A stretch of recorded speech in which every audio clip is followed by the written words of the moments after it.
Good evening, you're now with me, RAHMAT, for TVS Nightline. Here are the headlines for tonight. 2 crew members of the Smart Air Pilatus aircraft that went missing last Friday have been found. Islamic Celebration Committee pays courtesy call to Sarawak Governor Tun Wan Junaidi. Sarawak Sovereign Wealth Future Fund announces ABANG RAHMAT YUSUF as its Chief Executive Officer.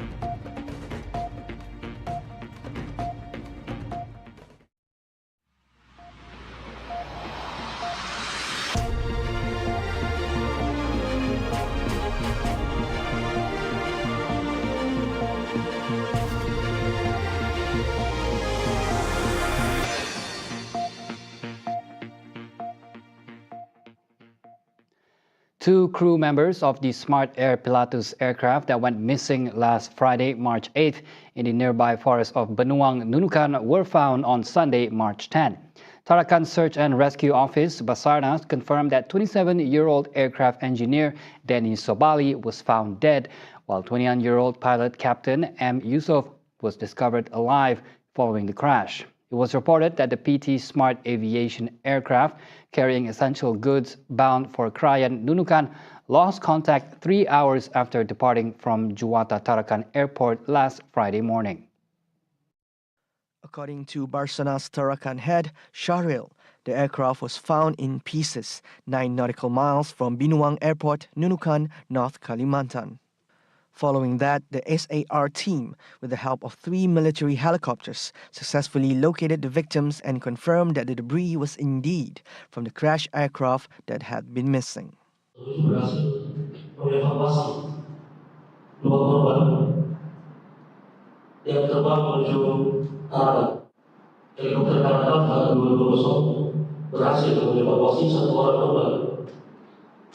Untuk evakuasi ke pesawat. Jadi tim SAR gabungan masih berada di lokasi kejadian dan itu juga berusaha untuk mengamankan flight data recorder dan ELD. Following that, the SAR operation was terminated immediately while investigation is still ongoing to determine the cause of the crash. Sarawak Head of State Tun Pehin Sri Dr. Wan Junaidi Wan Tuanku Jaafar earlier today received a courtesy call from the Sarawak Islamic Celebration Committee. Its permanent chairman, Dr. Abdul Rahman Junaidi, said the objective of the meeting is to extend an invitation to Tun Wan Junaidi and his wife as guests of honor at the upcoming state-level Nuzul Al-Quran celebration ceremony. Jemputan rasmi kepada Tuan dan Utama Yang di-Pertuan Negeri Sarawak, Tun Pehin Sri Dr. Haji Wan Junaidi Tunku Jaafar bersama dengan Tok Puan Fauziah Muhammad Sanusi untuk hadir menjadi tetamu kehormat kami majlis dalam majlis sambutan Nuzul Quran peringkat Sarawak yang akan diadakan di daerah Gedong di Masjid Al-Kausar Gedong pada tarikh 27 bulan Mac bersamaan dengan 16 Ramadan. Jadi pada hari tersebut Tuan Utama Tun Pehin Sri akan menjadi tetamu kehormat dan turut hadir juga ialah Yang Amat Berhormat Premier Sarawak bersama dengan Puan Sri Datuk Ahmad Jumaini. The Sarawak Sovereign Wealth Future Fund, or SSWF, has announced ABANG RAHMAT YUSUF as its Chief Executive Officer effective 29 January 2024. The appointment was announced by the Board of Guardians for the SSWF in its second board meeting earlier today. The board said in a statement today that the 48-year-old ABANG RAHMAT has a master's degree in public administration from Harvard University and was the head of investment banking Malaysia at CLSA Securities from 2019 to 2024. The statement added that during his tenure at CLSA Securities, he led fundraising exercises, including initial public offerings or IPOs and placements for institutional and corporate clients. Now, between 2004 and 2019, he was Khazanah National's Director of Investments, where he established and headed Khazanah's Turkey regional office in Istanbul, which covered Turkey, the Middle East, and sub-Saharan African nations. He was also the overseeing director for the Financial Institutions Group, which then represented 20% of Khazanah's portfolio.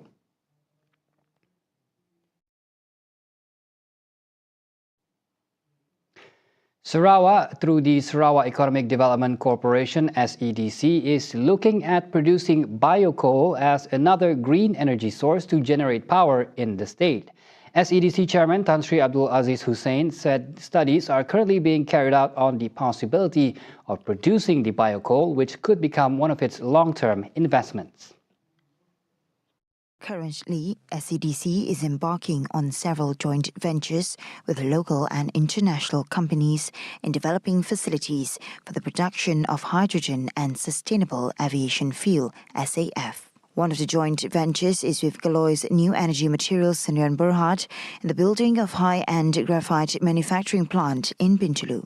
Abdul Aziz said SEDC, through its subsidiary SEDC Energy, is also collaborating with Petronas's subsidiary Petronas Technology Ventures Sdn Bhd to manufacture electrolyzers. In addition to several other joint ventures, he said SEDC's emphasis had been to find solutions to reduce the production cost of hydrogen, which is currently still high.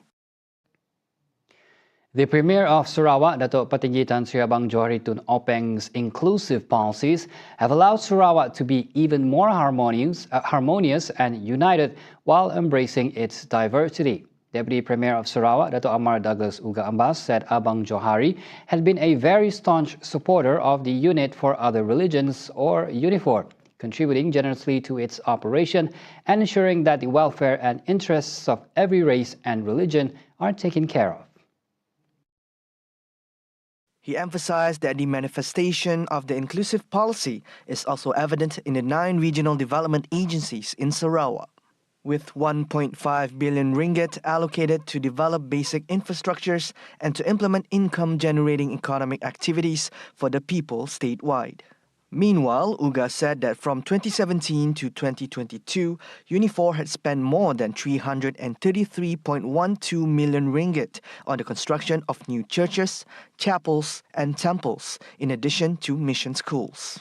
Earlier, Uga attended a dinner hosted by UNIFOR for delegates from the International Advisors of United Partnership in the Gospel, USPG, on Monday. Comprising members from Ghana, India, Canada and New Zealand, USPG is an Anglican missionary body based in the United Kingdom. Also present at last night's event were Deputy Premier Dato' Amar Dr. Sim Kui Hian, Deputy Minister of Public Health, Housing and Local Government Dato' Dr. Pengguang Manggil, the Bishop of the Anglican Church in Sarawak and Brunei, the Right Reverend Dato' Donald Jute, and other religious heads and figures. In other news, Singapore's low-cost carrier Scoot plans to mount additional flights to Sarawak in May, following the acquisition of new Embraer aircraft. Sarawak's Minister of Transport, Datuk Sri Lee Kim Shin, said the airline also expressed its commitment to expand its capacity to accommodate the growing demand between Singapore and Sarawak. The airline intends to add 5 weekly flights to Miri and 3 weekly flights to Cebu. At present, Scoot flies 7 times a week between Singapore and Kuching and 3 times weekly to Miri. According to Lee, it is also very timely for the airline to operate to other major towns in Sarawak, noting the strong relationship between the two as key trading partners. In 2023, visitor arrivals from Singapore increased to 60,760 from 46,812 visitors in 2019. Lee also proposed the airline to mount daily flights to Miri to accommodate Shell Malaysia's relocation to its upstream activities headquarters to Sarawak Second's populous city. On Monday, Lee had a meeting with Scoot delegation led by Scoot's Malaysia General Manager Yu Kai-ji. A less rigid and more casual interview approach is among the methods being considered by the Home Ministry to facilitate the process of obtaining Malaysian citizenship via naturalization. Senior lawyer Shankar Ram Asnani suggests that incorporating local dialects and local officers during the interview process would ease the applicants, especially the elderly applicants, and make them less nervous. You get somebody from Sarawak. We have been here for so long. We've been part and parcel of the Federation for so long. Get the Sarawakian to interview the Sarawakians. That would be forging inclusivity. And people feel more comfortable, oh, orang Sarawak yang akan interview kami. They speak bahasa Sarawak openly. Don't make it too rigid. So because they have lived here, their natural language is bahasa Sarawak. You go, bahasa Malaysia is so flexible. It's a beautiful language. You go Kelantan, you see they speak bahasa Malaysia in a unique way. You go Terengganu again differently. You go to Johor again differently. Penang again differently. He also added that Sarawak needs to be given autonomy in processing the citizenship applications as it better understands the situation in the region. You see, that is why I'm saying that, when it comes to subjects from Sarawak, it is best that the Sarawak immigration authorities or relevant authorities be appointed to interview these people. These people, there are many signs to show that they are well connected with Sarawak rather than just being proficient in Bahasa Malaysia. Like as I said earlier, apart from Bahasa Sarawak that they are familiar with, there are other aspects of which only Sarawakians can feel. The local soft aspects of it. So such decisions ought to be given to the Sarawak government to decide this. Then it would, facilitate those people who are really in need of their citizenship. Previously, Home Minister Datuk Seri Saifuddin Nasution Ismail said the ministry is planning to relax the Malay language proficiency tests for seniors applying for citizenship through naturalization. Coming up right after the break, Majma Raya Fest 2024 returns. And in world news, Israel strikes Lebanon, killing one civilian right here on TVS Nightline. Stay tuned.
Welcome back. Majma Raya Fest 2024, organized by Tabung Baitul Mal Sarawak TBS, provides a platform for entrepreneurs to earn additional income during the holy month of Ramadan.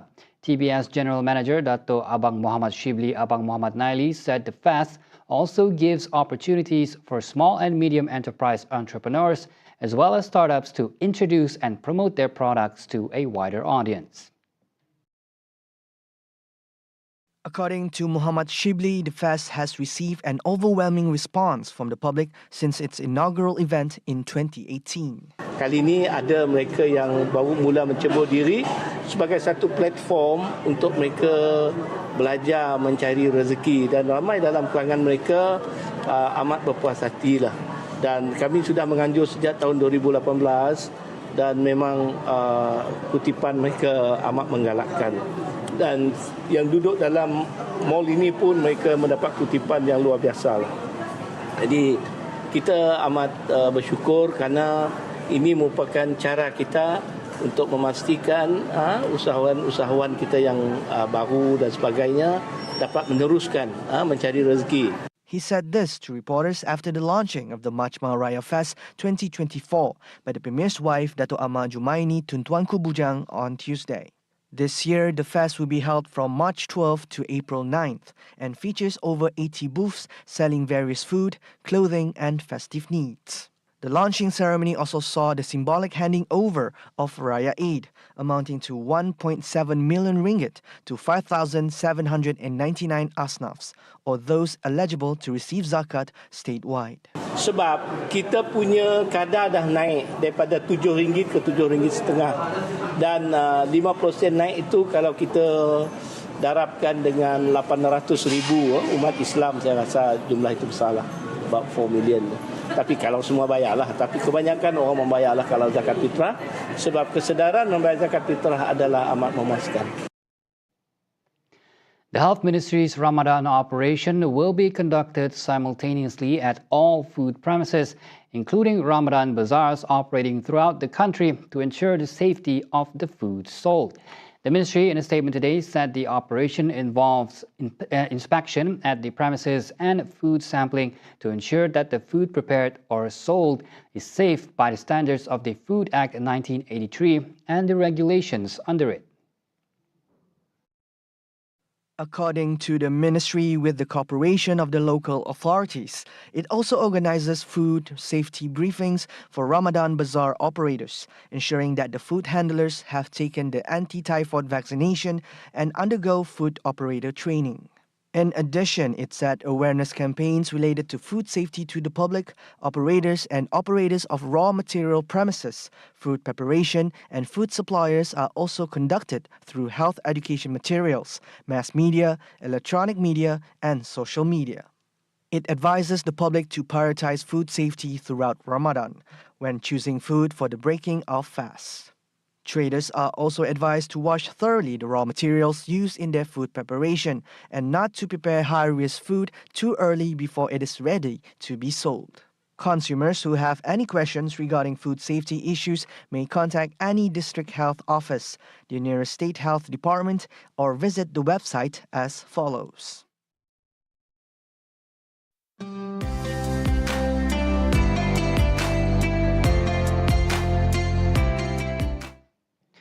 News media in Berlin, Germany pressed Prime Minister Dato Sri Anwar Ibrahim extensively to explain Malaysia's connection with Hamas. He emphasized that the relationship is solely political and expressed no remorse about it. Germany is widely recognized as a staunch supporter of Israel, whereas Anwar has been notably vocal about the ongoing crisis in Palestine, denouncing those who believe the conflict began on October 7, 2023. But what I reject strongly is this narrative, this obsession, as if the entire problem begins and ends with the 7th of October. It did not begin with the 7th of October. We cannot erase 40 years of atrocities and dispossession, and which have resulted in reaction and anger from the societies or the people concerned. He went on to clarify that links with Hamas have helped in remedying several concerns, including those who were held hostage. We do not have any connection with any military outfit or wing. I've clarified this to many of my European colleagues, the United States, and many countries. Despite differences about the conflict, Anwar insisted mutual trust has been reached with his counterpart, Chancellor Olaf Scholz, on his aspects such as pushing for a two-state solution. Though Scholz reiterated Germany's stance that Israel has the right to defend itself, he has also called for more humanitarian aid to reach Gaza. Einmal sagen, wir wollen, dass mehr humanitäre Hilfe nach Gaza gelangt. Wir wollen, dass die Geiseln freigelassen werden, bedingungslos. Wir wollen, dass es keine unnötigen Opfer gibt, und deshalb haben wir. In the meantime, Malaysia assures Germany that its relationship with China is good and not facing any serious issues. Prime Minister Dato Sri Anwar Ibrahim said that although Malaysia is a small country, it has the right to engage with many nations to ensure its people benefit from such cooperation. I'm very impressed with your candor, your understanding, including of what's happening in Malaysia and the region. He said this at a press conference with his counterpart, German Chancellor Olaf Scholz, in Berlin on Monday. Although Malaysia acknowledged China's growing influence and its impact on regional dynamics, Anwar stated Malaysia's commitment to maintaining good relations with China while safeguarding its sovereignty and interests is crucial.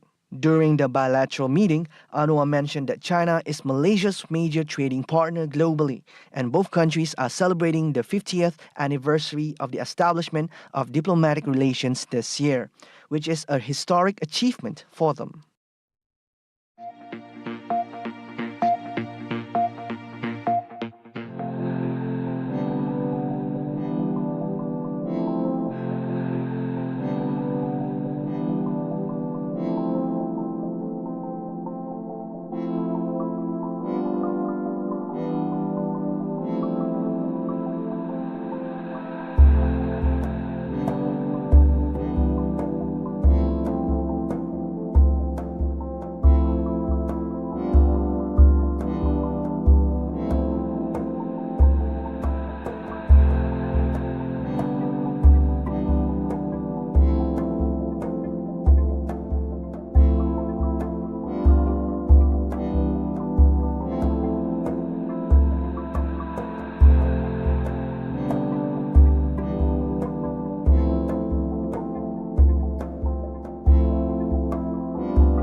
Back on TVS Nightline, one person was killed after Israel launched airstrikes near Lebanon's eastern city of Baalbek.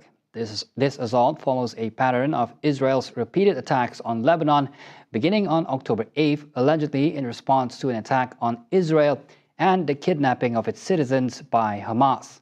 The primary objective of Israel's actions appears to be the elimination of Hezbollah, an ally of Hamas, and the only entity known for mounting counteroffensives in support of Palestinians. According to reports, Hezbollah and Israel have been engaging in daily exchanges of fire.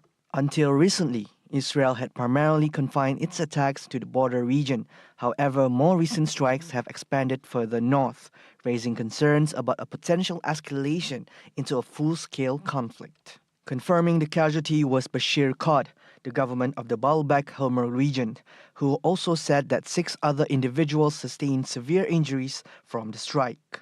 Lebanon's state-run national news agency NNA documented Israeli airstrikes on 2 locations, including a strike on a warehouse. The NNA also reported Israeli raids targeting a residential building in the town of Ansar, situated south of Baalbek. On February 26, Israeli strikes targeted Baalbek, approximately 100 kilometers from the border, resulting in the deaths of 2 Hezbollah members.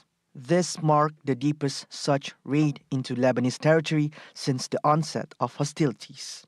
Hezbollah has consistently stated that it will only cease its attacks on Israel in exchange for a ceasefire in Gaza. Meanwhile, Israel and Hamas are not close to a deal to halt the fighting in Gaza and free hostages. Mediator Qatar warned earlier today that the situation remains very complicated. Despite weeks of talks involving U.S., Qatari, and Egyptian mediators, the Muslim holy month of Ramadan began on Monday without the start of a truce and hostage exchange they had aimed for. I can't offer any timeline, sadly, at the moment. The situation is very complicated on the ground.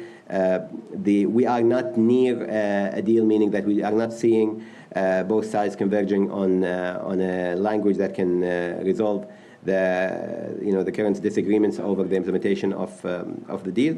But we remain hopeful, and we continue pushing for a deal to happen in the near future. Ansari added that all parties were continuing to work in the negotiations to reach a deal, hopefully within the confines of Ramadan. The war started with the October 7th Hamas attack that resulted in about 1,160 deaths in Israel, mostly civilians. According to Gaza's health ministries, Israel's retaliatory bombardment and ground offensives have killed 31,112 Palestinians, mostly women and children. Qatar previously mediated a one-week break in fighting in late November that led to the release of scores of Israeli and foreign hostages, as well as aid entering the besieged Palestinian territory. Ansari was asked whether Qatar had exerted pressure on Hamas, which has its political office in Doha, in efforts to reach a truce. As I said before, I don't think it's healthy in this point in the negotiations to point fingers at one side or the other. We are constructively engaging with both sides, and we are hopeful that we can push both sides into an agreement to get a pause as soon as possible. But right now, I'm not willing to comment on who is to blame for the failure of negotiations and reaching an agreement at this point. Haitian Prime Minister Ariel Henry agreed on Monday to step down to make way for a transitional authority as armed gangs plunge his country into anarchy. Caribbean nations secured Ariel Henry's resignation at an emergency meeting in Jamaica as violent gang crisis took over much of the country in recent weeks, with bodies strewn across the streets, armed bandits looting basic infrastructure, and fears rising of a famine. Depuis plus passé une semaine, pays noirs à vivre une augmentation des actes de violence, toutes sortes de violences qui a fait contre la population. Nous avons assassinat, attaque contre forces de l'ordre, pillage systématique à destruction bâtiments publics et bâtiments privés. Le gouvernement que m'a dirigé a retiré l'école immédiatement après installation conseil ça. Il a continué. Gang leaders had demanded the departure of Henry, who had remained in power since 2021 when Haiti's president was assassinated. Haiti has not held an election since 2016. Guyana's president, Irfan Ali, who chairs the Caribbean regional body CARICOM, announced after a weekend of diplomacy that Henry would leave once a new transitional authority is in place. See the world closer with TVS as we bring you the latest news updates both locally and internationally. For more headlines anytime, anywhere, just head on to our official website at tvsarawak.my or follow us on our social media platforms at TV Sarawak. And those were the updates on TVS Nightline. I'm Raziamat. Thank you for watching and have a good night.